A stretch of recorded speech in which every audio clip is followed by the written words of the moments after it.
Olá pessoal, vamos realizar uma aula, tendo em vista que nós vamos ter um feriado pelo sim, pelo não no dia 21, até por conta dessa confusão aí.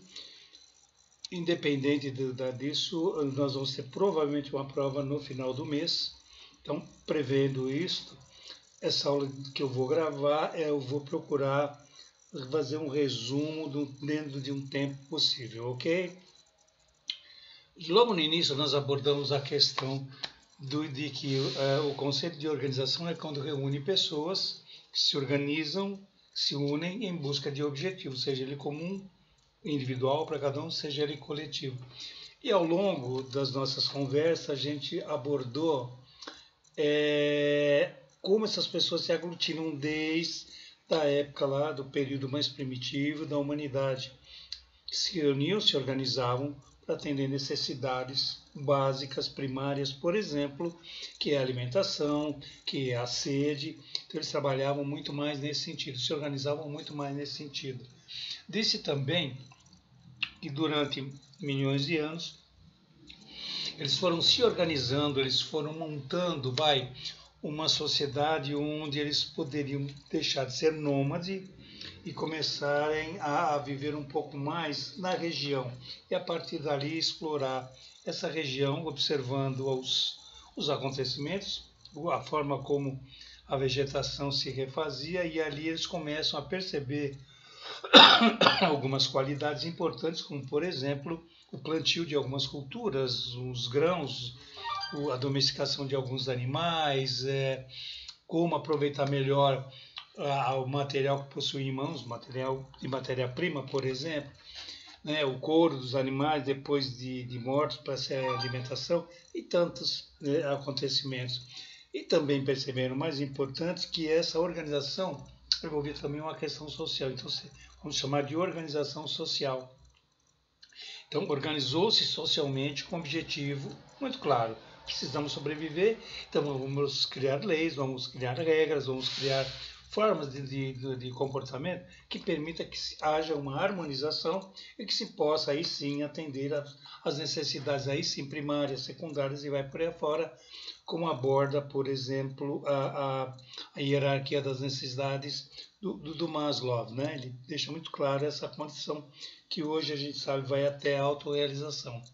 Então, veja que à medida que a humanidade vai crescendo, ela vai passando por transformações, como acontece até hoje, saindo de períodos de guerra medonho na Idade Média, até bem antes, enfim. Havia sempre um domínio dos mais fortes sobre os mais fracos, e eles se organizavam para fazer guerra, então sempre nós pensamos em como organização, como buscar seus objetivos. Na medida que a humanidade avança, na medida em que ela vai se tornando um pouco mais social, aí a guerra já é um pouco diferente, existe a guerra religiosa, existe a guerra de poder, e aí sim eu começo a ter uma outra realidade culturalmente falando na Idade Média. Os donos de fazendas, os senhores feudais, passam a ter um domínio sobre tudo que era possível, e a maioria dos camponeses vivia em função da terra, em função das terras dos senhores, donos de tudo, de terras, e ali eles procuravam plantar para sobreviver, e o que sobrava ia para, quer dizer, nós sobras, boa parte ia para os senhores feudais, a nobreza, e uma parte ficava com eles para se alimentar. Muitos movimentos começaram a surgir, principalmente século XVII, século XVIII, com a finalidade de alterar, de modificar um pouco essa questão dominação e dominado, ou seja, a nobreza sobre os menos favorecidos, que eram os camponeses. Aí nós começamos a ter a ideia, ou pelo menos os movimentos que derrubaram, principalmente na Europa, envolvendo França, Inglaterra, enfim, que era a ideia de derrubar a monarquia, de derrubar, ou pelo menos de questionar esses valores, esse tipo de controle feudal, né? onde a riqueza estava na mão de poucos.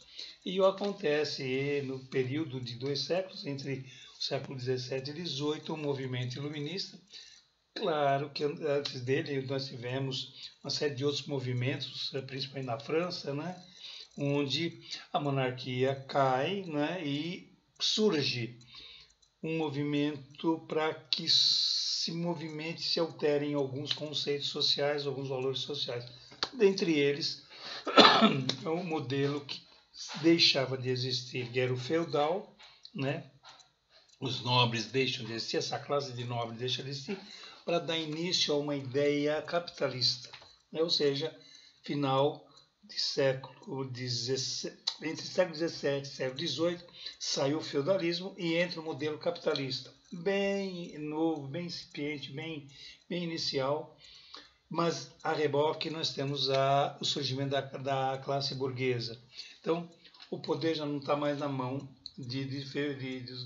dos senhores feudais, e sim, parte desse poder, parte dessa força está no povo, nas pessoas que emergiam como dizendo, nós precisamos repensar esse modelo social. Veio o movimento iluminista que contribui para que surja uma classe burguesa, né? Surge a burguesia, que é uma camada intermediária de pensadores, de filósofos, de indivíduos que produziam conhecimento, e a partir daí novas mudanças sociais passaram a acontecer. A igreja perde força, os movimentos sociais começam, e aí nós temos efetivamente o surgimento de um movimento que vai culminar com a famosa industrialização. Então, muita gente confunde que a industrialização, a Revolução Industrial, foi porque surgiram indústrias. Não, a Revolução Industrial foi o modelo social que, posteriormente, no século XVIII, mais forte, século XVIII começa, né? No século XIX ele se acentua, e é no século XX que ele sedimenta a questão da indústria, das organizações de produtividade, de realizar produtos de bens de consumo. A partir daí, então, nós começamos a verificar o quanto a sociedade humana, né, passa por transformações muito rápidas, né, no sentido de conhecimento, no sentido de desenvolver habilidades, no sentido de se trabalhar muito mais a comunidade, de trabalhar mais o social. Vem algumas ciências que contribuem, evidentemente, a sociologia, a psicologia, a antropologia, todas essas ciências voltadas para compreender o comportamento humano, seja na esfera pessoal ou social, está muito presente nessas transformações aí. Disse também que foi no final do século XIX para XX que a indústria começa efetivamente a criação das máquinas a vapor, a criação de outros produtos, mas muito mais manufatureiros, porque nós não tínhamos máquinas efetivamente, era muito mais manual. Então nós temos um contingente que vem do campo para poder trabalhar agora nos centros urbanos, e era preciso produzir-se em larga escala para dar um atendimento mínimo, seja na questão vestuário, seja na questão alimentação. Então há todo um movimento aí que permite que um novo modelo muito mais urbano começa a surgir. E é lógico, o movimento urbano, esse crescimento urbano, exige investimento, exige controle, exige regras, normas, padrões de comportamento. Tudo isso os governos até então instalados começam a trabalhar. A partir daí, então, é que nós começamos a ver as organizações, que é onde o indivíduo sai de uma região de campo, né, rural, e vai para a indústria, num ambiente fechado, num ambiente muitas vezes insalubre no início, e com uma jornada de trabalho muito extensa. Segundo alguns historiadores, os indivíduos trabalhavam em média de 12 a 14 horas e saíam só para dormir. Ganhavam muito mal e eram muito explorados. Isso a gente vai observando que ao longo da história humana, em termos da industrialização, até hoje há uma exploração muito acentuada. Vimos então alguns estudiosos, pesquisadores que começam já no século XX, século XX, né? Já começam a pensar em trabalhar uma questão mais humana nas empresas. Elton Maio, Kurt Lewin, mais outros pensadores que me veio à cabeça agora, Henri Fayol, eles começam a trabalhar uma questão de como trabalhar, das condições do indivíduo para ele poder produzir, para ele poder ter mais condições de trabalho, que ele fosse mais feliz, que ele tivesse uma motivação para trabalhar. E aí nós começamos efetivamente a entender as propostas dessas pessoas e a criação de um departamento chamado Recursos Humanos, ou seja, indivíduos que iriam trabalhar em função, claro, da empresa, mas que pudesse trabalhar o indivíduo, o homem que iria produzir, e aí eu tenho que começar a pensar em como trabalhar o homem certo, selecionar, preparar o homem certo para ocupar um cargo e ali desenvolver todo o seu potencial. É importante ressaltar aqui, gente, a capacidade humana de aprendizagem, de adaptação, que a gente não precisa entrar muito em detalhes, mas o ser humano é aquele indivíduo que se adapta com muita facilidade. Basta a gente resgatar um pouco da história humana, a gente vai ver que o homem ele se adapta com muita facilidade e tem as suas habilidades, e ele tem as suas condições de realizar manualmente, intelectualmente, muitas atividades, né? Nós temos as heranças, não? A gente aborda a questão da espécie, herança da espécie, herança genética, herança de uma série de fatores que contribuem para que o indivíduo se desenvolva. Então, herança da espécie é uma forma de adquirirmos todo o conhecimento da espécie humana. Herança genética é aquilo que é transmitido ao longo das gerações.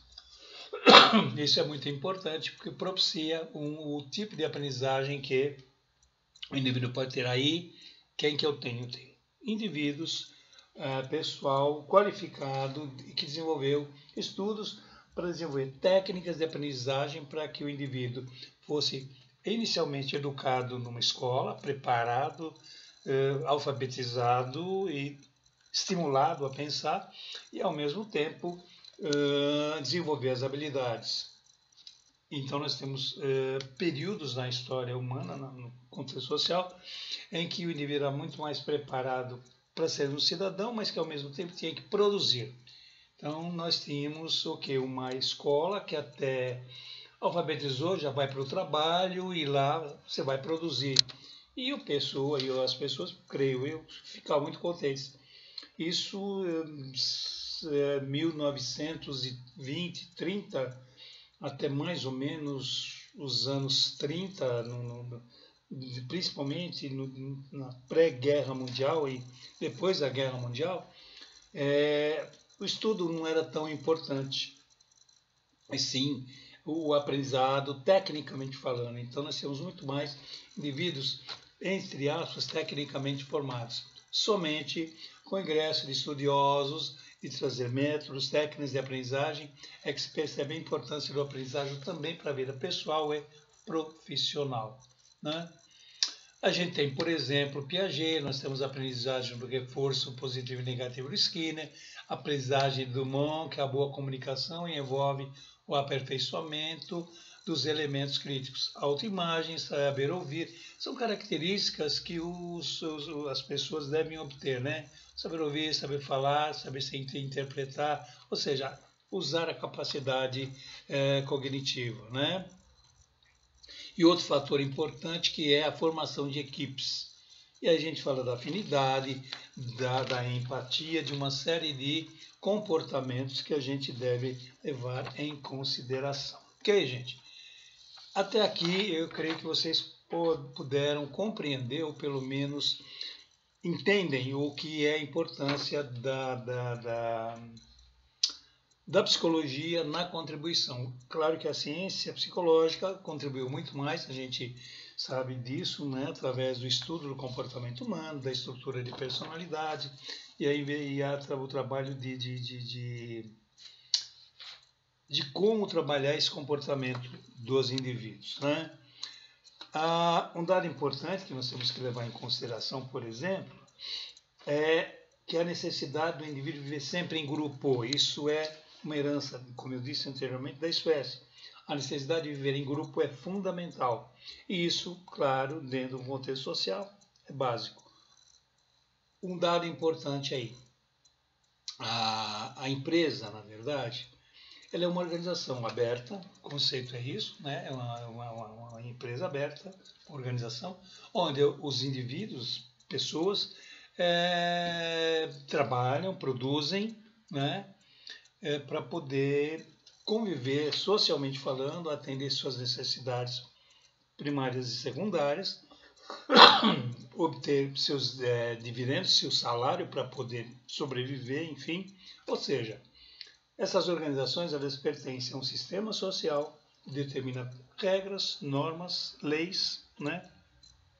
Mas que ela também tem a sua própria identidade. Então, os indivíduos vão trabalhar nessa empresa, assimilam, aprendem a trabalhar nessa empresa, respeitando essa cultura, respeitando a missão da empresa, mas ao mesmo tempo eles sabem que eles necessitam estar atuando nessa empresa, porque essa empresa dá a eles as condições, o respaldo social necessário para atender suas necessidades específicas enquanto pessoa, né? Dentro de um ambiente social.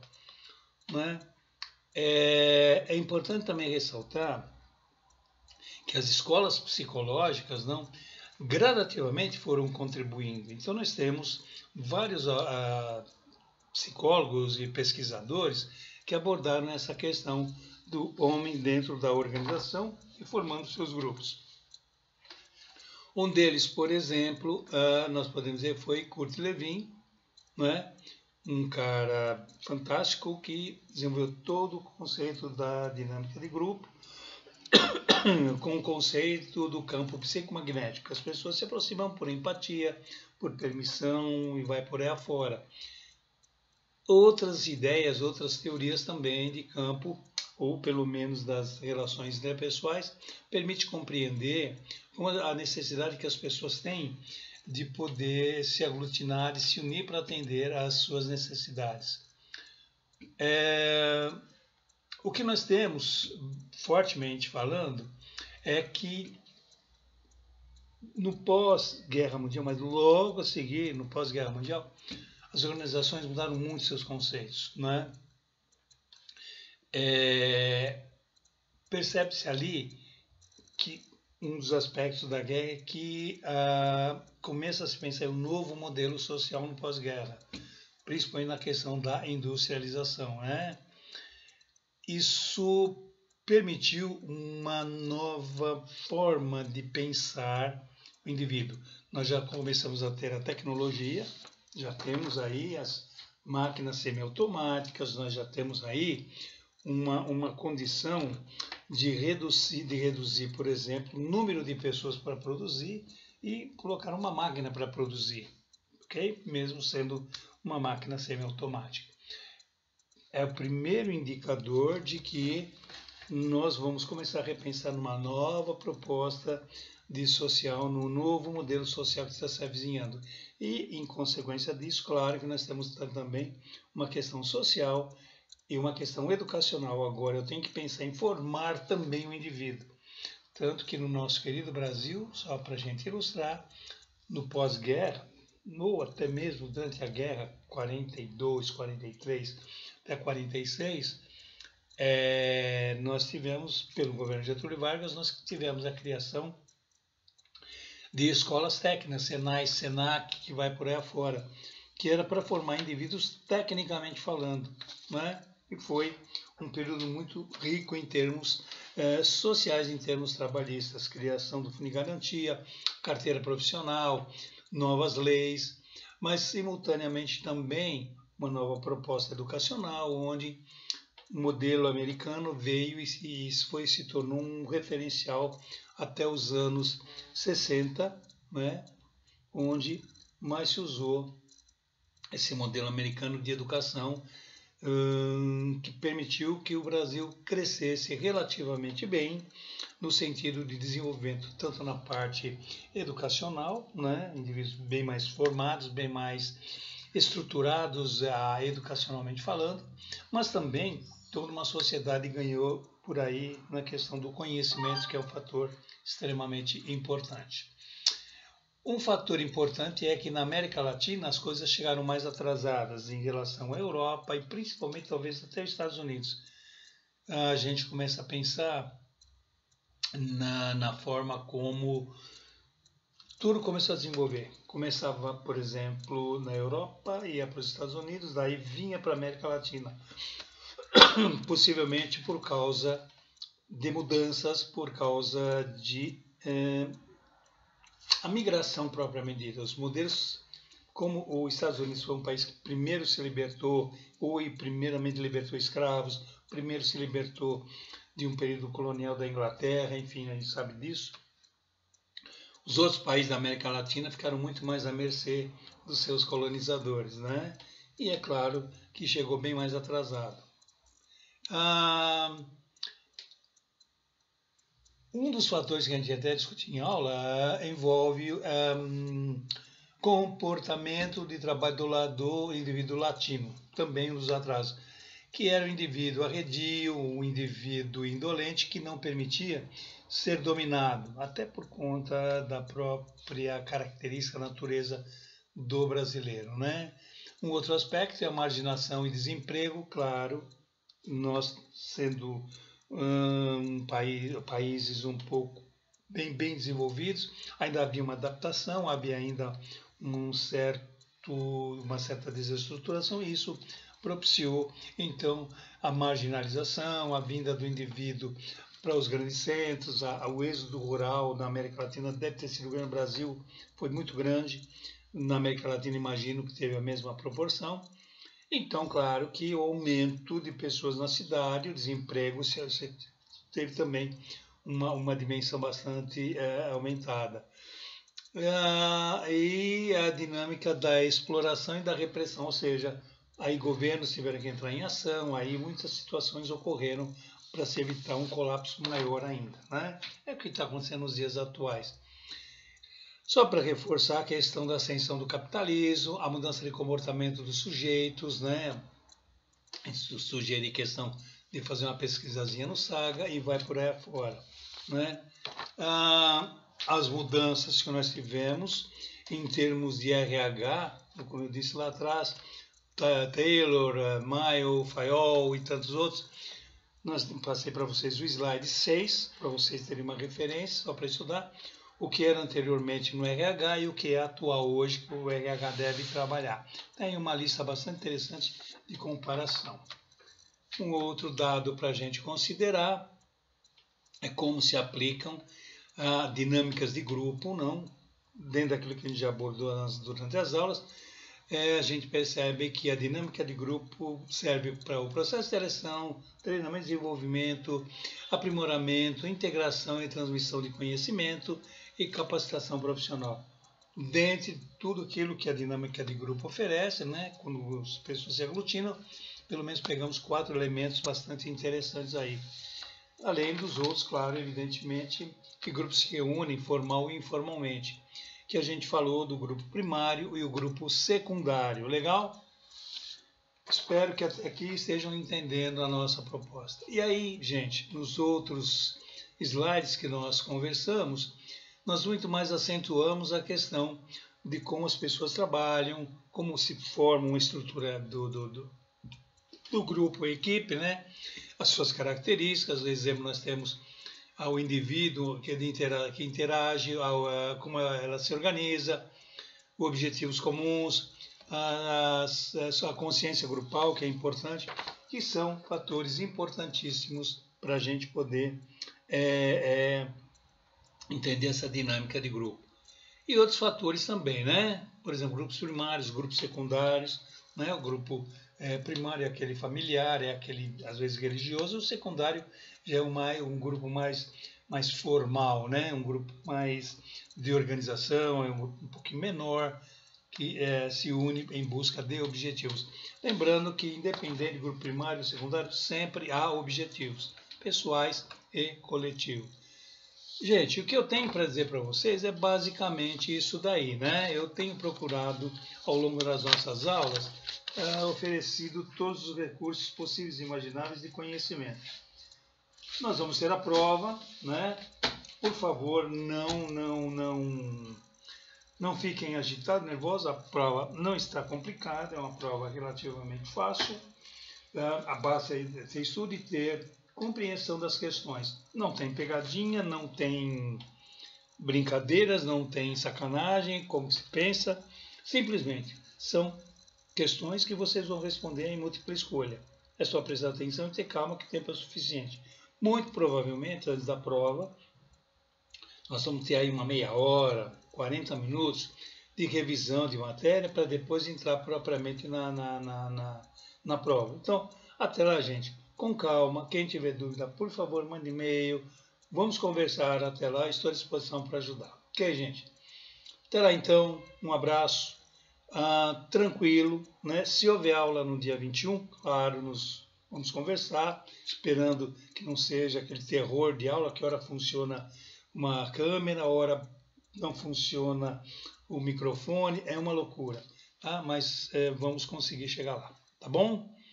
Um abraço a todos.